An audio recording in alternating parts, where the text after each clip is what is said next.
اللہ تعالیٰ کے اور بھی پیارے پیارے نام ہیں. ایک نام ہے حنان اور ایک نام ہے منان.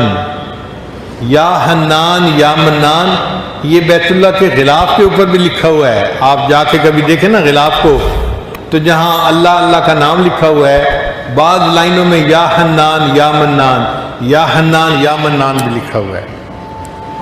منان کہتے ہیں ایسا دینے والا کہ بندے کو مانگنے سے پہلے دے دے. بعض لوگوں کی عادت ہوتی ہے دور سے فقیر کو آتا ہوا دیکھتے ہیں نا، اس کو مانگنے کا موقع نہیں دیتے، پہلے ہی جیب میں سے پیسہ نکال لیتے ہیں کہ میری طرف آ رہا ہے، اور بن مانگے اس کے ہاتھ میں پیسے پکڑا دیتے ہیں. تو جو اتنا دینے والا ہو کہ بن مانگے دینے والا ہو اس کو منان کہتے ہیں. یا مانگنے والا تھوڑا مانگے اور دینے والا زیادہ دے اس کو منان کہتے ہیں. حاتم طائی سے ایک آدمی نے 5 دینار کا سوال کیا تھا. حاتم طائی نے اپنے سیکرٹری کو کہا کہ اس کو 500 دینار دے دو. اس نے کہا جی مانگے تو 5 دینار ہیں. اس نے کہا ہاں، اس نے اپنے حساب سے پیسے مانگے ہیں اور دینے والے نے اپنے ظرف کے حساب سے پیسے دیے ہیں. تو 5 کے بدلے اگر ایک دنیا کا سخی 500 دیتا ہے تو اللہ تعالیٰ تو پھر اللہ تعالیٰ ہے، وہ منان ہے. بندہ جتنا بھی مانگتا ہے اللہ اس کی امیدوں سے بڑھ کر عطا فرماتے ہیں. ٹوٹے رشتے وہ جوڑ دیتا ہے، ٹوٹے رشتے وہ جوڑ دیتا ہے، بات رب پہ جو چھوڑ دیتا ہے، اس کے لطف و کرم کا کیا کہنا، لاکھ مانگو کروڑ دیتا ہے. ہمیشہ لینے والوں کو اپنے دامن کی تنگی کا شکوہ رہا، دینے والے کے خزانے بہت بڑے ہیں. بن مانگے دیا اور اتنا دیا، اتنی تو میری اوقات نہ تھی. اور اللہ تعالیٰ حنان بھی ہیں. حنان کہتے ہیں وہ بندہ جو کسی کی ناراضگی کو برداشت نہ کر سکتا ہو. بعض لوگوں کی طبیعت ہوتی ہے ان سے ناراض ہو جاؤ نا تو وہ ناراضگی برداشت نہیں کر سکتے، فوراً منانے لگ جاتے ہیں. جب تک منا نہ لیں انہیں چین نہیں آتا. ان کے اندر یہ صفت ہوتی ہے، وہ کسی کی ناراضگی کو برداشت ہی نہیں کر سکتے، سب کو منا کے رکھتے ہیں. اللہ تعالیٰ حنان ہے. اللہ بھی اپنے بندوں کو اپنے سے ناراض نہیں ہونے دیتے.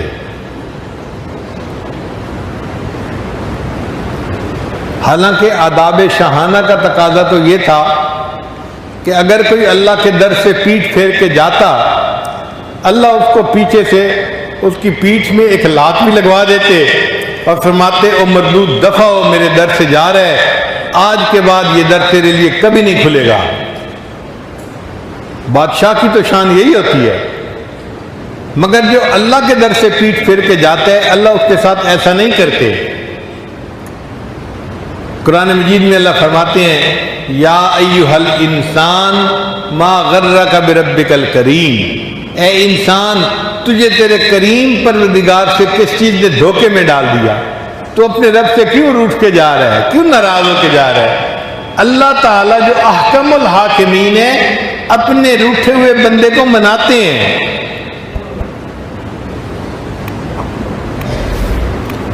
جس طرح ماں چھوٹے بچے کو مناتی ہے، بیٹا اماں سے روٹھا نہیں کرتے، اللہ تعالیٰ بھی اسی طرح اپنے بندے کو مناتے ہیں، اے بندے اپنے رب سے روٹھا نہیں کرتے.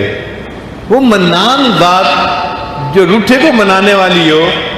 اب آپ سوچیں کوئی روٹھا ہوا بندہ اس کے دروازے پہ آ جائے تو اللہ تعالیٰ کتنا جلدی خوش ہو جائیں گے اس بندے سے. اس لیے فرمایا کہ اگر کوئی بوڑھا ساری زندگی غفلت کی زندگی گزارتا رہا، اب ساری رات کھانستا رہتا ہے، جن دور کے رشتہ داروں کے گھر رہتا تھا انہوں نے بھی جواب دے دیا کہ بڑے میاں آپ جائیں، آپ کے کھانسنے کی وجہ سے بچے رات کو جاگ جاتے ہیں، نیند نہیں آتی، تو ہم آپ کو گھر میں نہیں رکھ سکتے. اب اس کا قریبی رشتہ دار کوئی نہیں. جن کے پاس رہتا تھا انہوں نے بھی گھر سے نکال دیا۔ اب یہ بوڑھا بندہ کھانستا ہوا ہانپتا ہوا سوچتا ہے کہ میں جاؤں تو کہاں جاؤں، تو خیال آتا ہے چلو میں مسجد میں جاتا ہوں، اللہ کے گھر میں جاتا ہوں۔ تو اللہ تعالیٰ اس بندے کو تانے نہیں دیتے، جب جوانی تھی اس وقت تو تجھے میرا گھر یاد نہ آیا، جب حسن تھا اس وقت تو تجھے میرا در یاد نہ آیا، اب تیرے منہ میں دانت نہیں اور تیرے پیٹ میں آنت نہیں، جسم میں طاقت نہیں، کچھ نہیں تیرے پاس رہا بچا، اب میرا گھر یاد آیا ہے۔ اللہ اس بندے کو تانا نہیں دیتے، بلکہ وہ بوڑھا اگر ہانپتا کانپتا اللہ کے گھر کی طرف جا رہا ہے تو اللہ فرماتے ہیں میرا یہ بندہ اس بڑھاپے میں زندگی بھر گناہ کی زندگی گزارنے کے بعد آ رہا ہے، وَإِنْ أَتَانِي يَمْشِي أَتَيْتُهُ هَرْوَلًا، یہ چل کے میرے گھر کی طرف آ رہا ہے اور میری رحمت اس کی طرف دوڑ کے جا رہی ہے۔ وہ بندہ ایک قدم اٹھاتا ہے، اللہ کی رحمت 2 قدم قریب ہوتی ہے۔ وہ کیسی ذات ہے کہ جو اس بوڑھے کو بھی نہ نہیں کرتی، تانا نہیں دیتی، اس کے لیے بھی اپنے گھر کے دروازے کھول دیتی ہے۔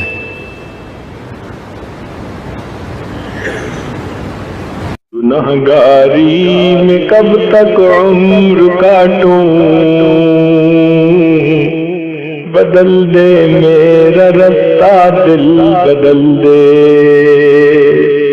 گناہوں کو بخشوا لیں، اور یہ عمل جو آخر پہ بتایا کہ جس کے کرنے پر نبی علیہ السلام کی شفاعت نصیب ہوتی ہے، اب اس کے بعد تو پھر اور کوئی تمنا پیچھے رہتی ہی نہیں۔ جس کو نبی علیہ السلام کی شفاعت نصیب ہو گئی، اس سے بڑی خوش نصیبی اور کیا ہوتی ہے۔ لیکن ایک عمل اور بھی ہے،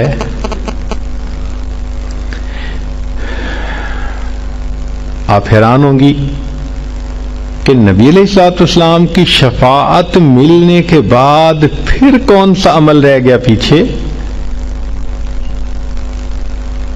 مزہ تو ہے کہ آپ کے ذمے لگائیں کہ اس کو حدیثوں سے ڈھونڈو، پھر آپ کو سمجھ لگ جائے گی کہ اس کو ڈھونڈنا بھی کتنا کام ہے۔ لیکن چلیں، آپ دور قریب سے چل کے یہاں آ گئی ہیں، اور عورت جب آتی ہے تو دنیا دار لوگ بھی اس کا اکرام اور احترام کرتے ہیں، لہذا ہم بھی آپ کا احترام کرتے ہیں اور آپ کو وہ عمل بتا دیتے ہیں۔ سنیے اور دل کے کانوں سے سنیے۔ نبی علیہ السلام کی یہ حدیث مبارکہ ہے جس کو منذر رضی اللہ عنہ نے روایت کیا، یہ صحابی ہیں، اور یہ حدیث مبارکہ طبرانی شریف میں بھی ہے، مجموع الزوائد میں بھی۔ ایک دعا ہے، رضیت باللہ ربا وبالاسلام دینا وبمحمد نبیا۔ اس کو یاد کر لیں اور اس کو صبح کے وقت، فجر کے وقت 3 مرتبہ پڑھ لیا کریں۔